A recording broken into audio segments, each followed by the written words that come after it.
Assalamualaikum warahmatullahi wabarakatuh. Perkenalkan, saya Amartian Dinalki, mahasiswi Pendidikan Fisika Universitas Sriwijaya.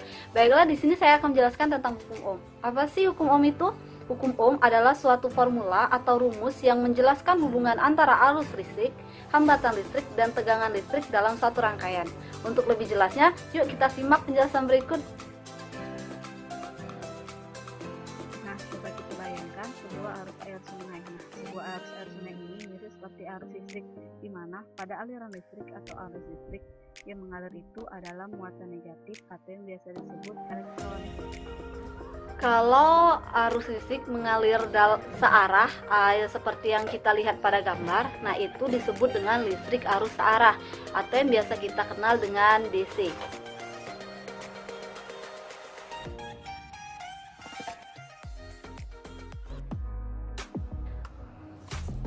Muatan listrik akan berpindah dari potensial listrik lebih tinggi ke potensial listrik lebih rendah karena disebabkan adanya gaya Coulomb.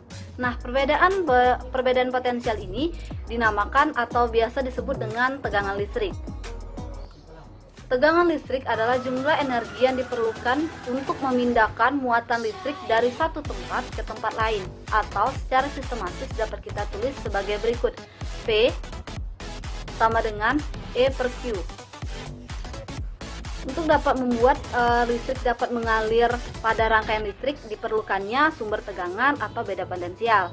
Nah, hubungan antara beda potensial dengan arus listrik ini berbanding terbalik, di mana semakin besar beda potensial, maka akan semakin besar pula arus yang keluar. Arus listrik tidak hanya dipengaruhi oleh beda potensial, tapi juga dipengaruhi oleh hambatan listrik. Hambatan listrik adalah perbandingan antara tegangan listrik dari suatu komponen elektronik dengan arus listrik yang mengalir atau melewatinya. Nah, secara sistematik hambatan listrik dapat kita tulis sebagai berikut. R sama dengan Rho dikali L per A. Hubungan antara hambatan listrik dan arus listrik ini berbanding terbalik, di mana semakin besar hambatan listrik maka akan semakin kecil arus yang keluar. Begitu pula sebaliknya, semakin kecil hambatan listrik maka akan semakin besar arus listrik yang keluar.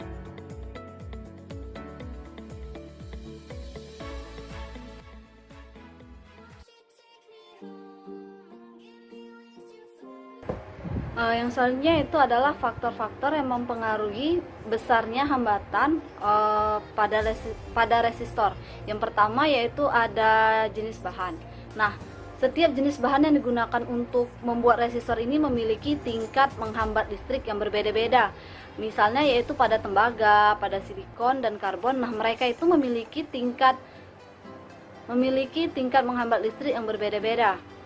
Faktor kedua adalah panjang hambatan atau L. Nah, semakin panjang resistor, maka akan semakin besar pula hambatan resistor tersebut. Faktor ketiga yaitu luas penampang atau A. Nah, semakin besar luas penampang resistor, maka akan semakin mudah arus listrik untuk lewat dan semakin berkurang hambatannya, sehingga luas penampang ini berbanding terbalik dengan resistor atau hambatan.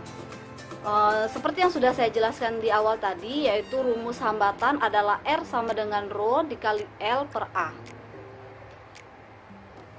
Berdasarkan penjelasan tiga besaran sebelumnya, dapat kita hubungkan ketiga besaran tersebut menjadi satu hukum yang disebut dengan hukum Ohm, di mana rumusnya adalah I sama dengan V per R, di mana V adalah tegangan dan R adalah hambatan.